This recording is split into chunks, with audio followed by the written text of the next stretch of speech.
yung hinahanap niya? Madahon, malako. Siguro yung kung sa Christian yun o kung sa prayer partner yun, dahil malago yun, every Tuesday, every Friday, every Sunday, present. Every Mass, present. Malago, makikita mo. Walang absent. Amen. But what did Jesus look for in the fig tree? Fruit. Bunga. Amen po? Amen. So, hindi pala sapat na madahon siya, na perfect attendance siya. Ay, perfect attendance. Oo nga, perfect attendance. Pero kailangan may makitang bunga. Now, to continuously grow in faith, get into God's Word always. Yung sinasabi natin kanina, sinasabi ko na panatiliin natin yung kanyang mga salita sa ating puso. Amen po ba? Amen. Kasi hinahanap ng Diyos kung may bunga sa oras na yun. There are Christians kasi sa halip na bunga, dinadagdagan pa ng another nga. Bunga. Puro salita lang ba? No? Pag mayroong gusto, puro promise lang. Over promises. Over promising, no? Promise lang. Oo, a-attend ako, sister. Pero, dinalaw ng katam? Okay. Okay. Pangalawa, yung hinahanap niya, ano? To bear a fruit. No, mga kapatid. No? I-expect a fruit, mga kapatid. From the fig tree and from us. Yan sabi ng John chapter 15 verse 16. You did not choose me, but I chose you and appointed you that you should go and bear fruit, and that your fruit should abide. Amen. Amen. Nararamdaman niyo po ba yun? Para maramdaman niyo sa Tagalog, hindi kayo ang pumili sa akin. Ako ang pumili sa inyo. At kayo'y hinirang ko upang humayo at mamunga. Wala na nga ulit. Mamunga. At manatili ang bunga. Now, sabi ng Matthew chapter 21 verse 18. Wala na yun dyan. Yan muna. Kinaumagahan, the same story, mga kapatid, doon sa binasa natin sa Mark chapter 11. Kinaumagahan, habang pabalik si Jesus sa lungsod, siya'y nagutom. Siya'y nagutom. Nakakita siya ng isang puno ng igos sa tabi ng daan at nilapitan ito, ngunit wala siyang natagpuan kundi mga dahon. Take heart the word, siya'y nagutom. Ano pong ibig sabihin? Na si Jesus ay nagutom. Ano po ang pinatutunayan? Tao si Jesus. Amen po? Amen. Sa oras na yon, pinatutunayan na si Jesus ay tunay na tao. Pag sinabing tunay na tao, hindi nagkukunwari. Amen. Na dapat tularan ng mga Kristiyano kasi kaakibat yung kanyang pangalan sa sinasabing Christian. And we the prayer partners belong to a Christian. Amen. And the word Christian ay nakaakibat ang pangalan ni Christ. Amen. I-A-N. O sige, lagyan mo ng, ng meaning yung I-A-N.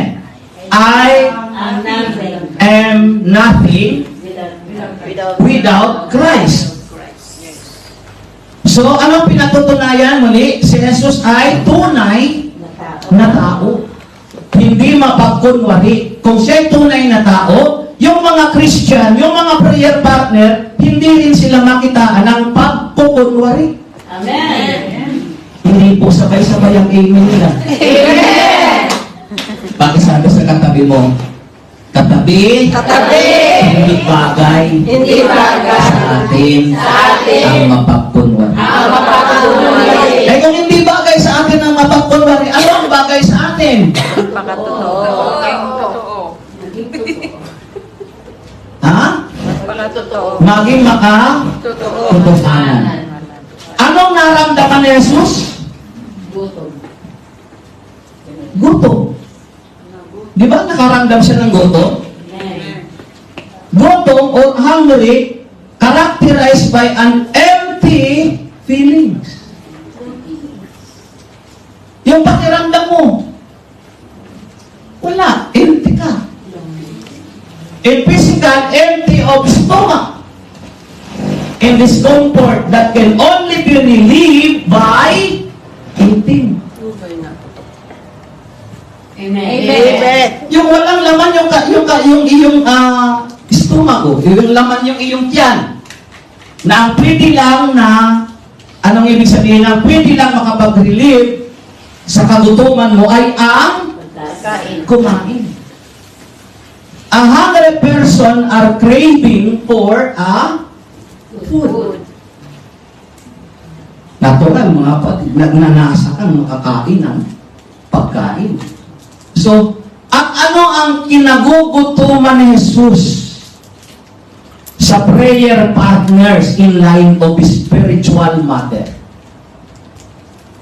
Ano ang kinagugutuman ni Jesus, mga kapatid?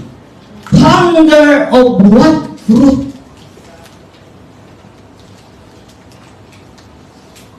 Ako po'y nangangamba sa inyong katahimikan. Ano ba? Ang kinagugutuman na prutas, na bunga, ng Panginoon sa atin ng mga prayer partner. In what are the fruits of faith that is hungry for Jesus? Na nakakagutom sa Kanya. Faith, by the way, faith inspires action.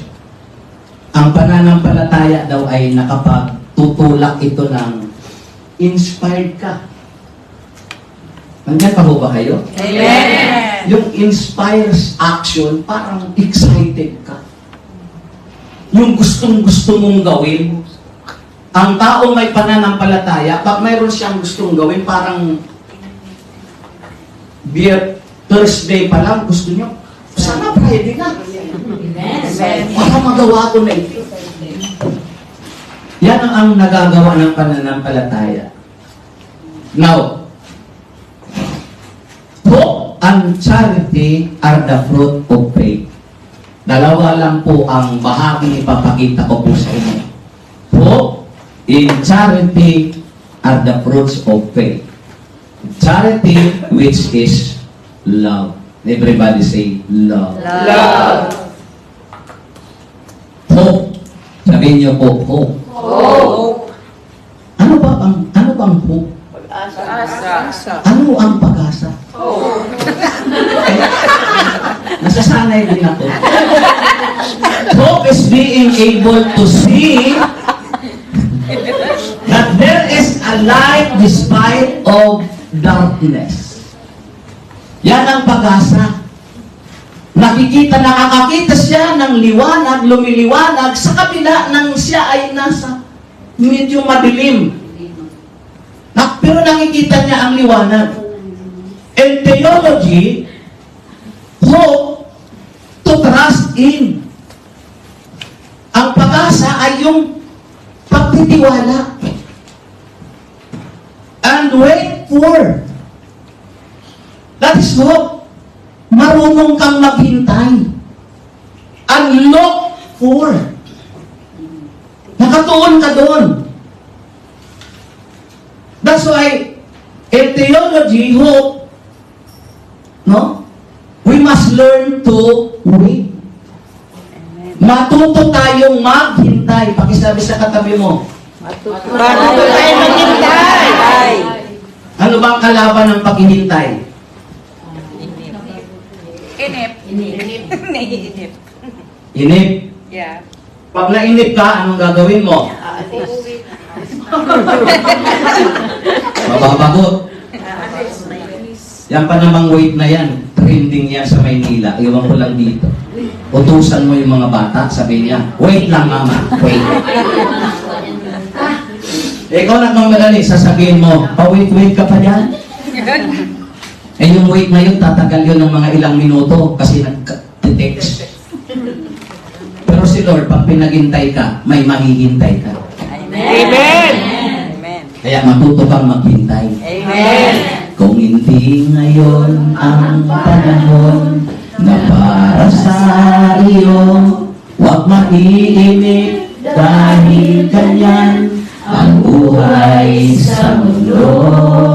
Mahaba po yan.